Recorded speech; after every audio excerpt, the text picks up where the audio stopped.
भक्तजनों, माताओं, बहनों, सादर जय श्री कृष्ण। हमारे YouTube चैनल में आप सभी का बहुत बहुत स्वागत है। मैं हूं आपके साथ आचार्य धर्मेंद्र शास्त्री।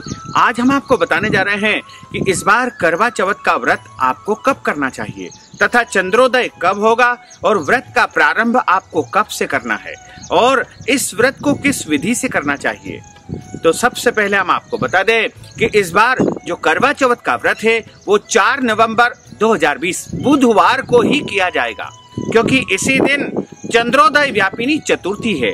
कार्तिक माह के कृष्ण पक्ष की चतुर्थी तिथि को करवा चौथ का व्रत किया जाता है, जिसे कर्क चतुर्थी भी कहा जाता है। सौभाग्यवती महिलाओं के लिए सबसे बड़ा व्रत यदि कोई होता है तो वो करवा चौथ का व्रत होता है और इस दिन सभी महिलाएं बड़े धूमधाम के साथ में इस व्रत को करती है। इस व्रत में निर्जला व्रत किया जाता है, निराहार व्रत किया जाता है और करवा चौथ के दिन प्रातः काल आपको जल्दी उठना है। सूर्योदय से पूर्व आपको उठना चाहिए और उठने के बाद सबसे पहले सरगी ली जाती है। सरगी का अर्थ होता है अपनी सासू माँ के हाथ से आशीर्वाद स्वरूप जो है मिठाई, फल और सौभाग्य की वस्तुएं ग्रहण की जाती है और सूर्योदय जब होता है उसके ठीक पहले पहले वो मिठाई और फल आप ग्रहण कर सकते हैं। कई स्थानों पर सरगी की प्रथा नहीं है और कुछ स्थानों पर सरगी की परंपरा है। तो इस सरगी में विशेष रूप से मिठाई रखते हैं, ड्राई फ्रूट्स रखते हैं या फल रखते हैं या इसके साथ में जो है अन्य सौभाग्य की वस्तुएं जैसे साड़ी, चूड़ी, बिछिया, पायल इत्यादि वस्तु भी रखी जाती है। और यह सरगी की जो परंपरा है वह सासू माँ के हाथ से ही निभाई जाती है। इसके अलावा यदि सासू माँ नहीं है तो घर की कोई भी वृद्ध या बुजुर्ग महिला के हाथ से भी आप आशीर्वाद स्वरूप सरगी ले सकते हैं।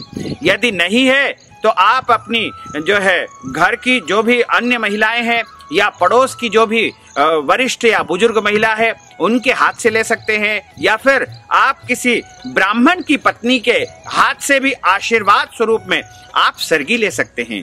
और 4 नवंबर को सूर्योदय सुबह 6:30 बजे होगा, तब से व्रत का प्रारंभ होगा। उसी समय आपको व्रत का संकल्प करना है कि आज मैं करवा चौथ का निर्जला निराहार व्रत करूंगी तथा चंद्रोदय होने के समय इसका व्रत का पारणा करूंगी।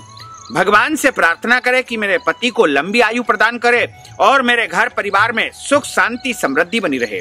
इस बार खास संयोग ये है कि बुधवार के दिन करवा चौथ है, इसलिए बुधवार का दिन भगवान गणेश जी का दिन होता है। जब भी बुधवार को चतुर्थी आती है तो जिसे महाचतुर्थी का रूप माना जाता है और महाचतुर्थी यानी सबसे बड़ी चतुर्थी मानी जाती है।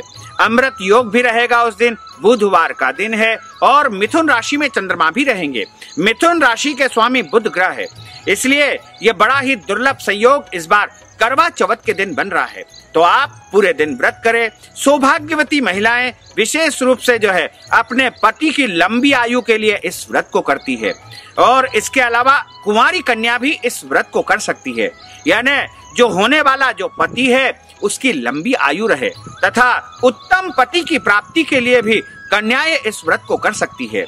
और सौभाग्यवती महिलाएं 16 श्रृंगार करेगी और इस व्रत को पूरे दिन धूमधाम के साथ में मनाएगी। इस दिन व्रत वाले दिन क्रोध नहीं करना चाहिए, लड़ाई झगड़ा नहीं करना चाहिए, बड़े बुजुर्गों का अपमान नहीं करना चाहिए तथा पूरे दिन निर्जला निराहार इस व्रत को किया जाता है। और शाम को जब चंद्रोदय होगा उसके पहले पहले आपको भगवान शंकर जी का, माता पार्वती का, कार्तिक स्वामी का, गणेश जी का विशेष पूजन अर्चन करना होगा। और उसके बाद जब चंद्रोदय होगा रात को 8:20 पर चंद्रमा का उदय होगा। 4 नवंबर की रात्रि 8:20 पर जब चंद्रोदय होगा उस समय आप चंद्रमा का पूजन करें, चंद्रमा को अर्घ्य देवे। करवे के माध्यम से चंद्रमा को अर्घ्य दिया जाता है तथा चालनी की ओर से, छन्नी की ओर से चंद्रमा का दर्शन करके पतिदेव के दर्शन किए जाते हैं।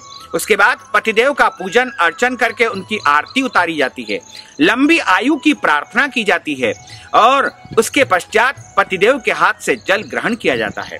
करवा चौथ की कथा भी सभी को सुनना चाहिए और इस दिन पूरी निष्ठा के साथ में, पूरी शक्ति के साथ में, पूरी भक्ति के साथ में करवा चौथ का व्रत करना चाहिए। तो भक्तजनों, माताओं बहनों, हमने जो ज्ञानवर्धक जानकारी दी है उसको आप अधिक से अधिक लोगों को शेयर करिएगा, लाइक करिएगा, कमेंट करिएगा और यदि अभी तक आपने सब्सक्राइब नहीं किया है तो अभी और इसी समय सब्सक्राइब अवश्य कर लीजिए।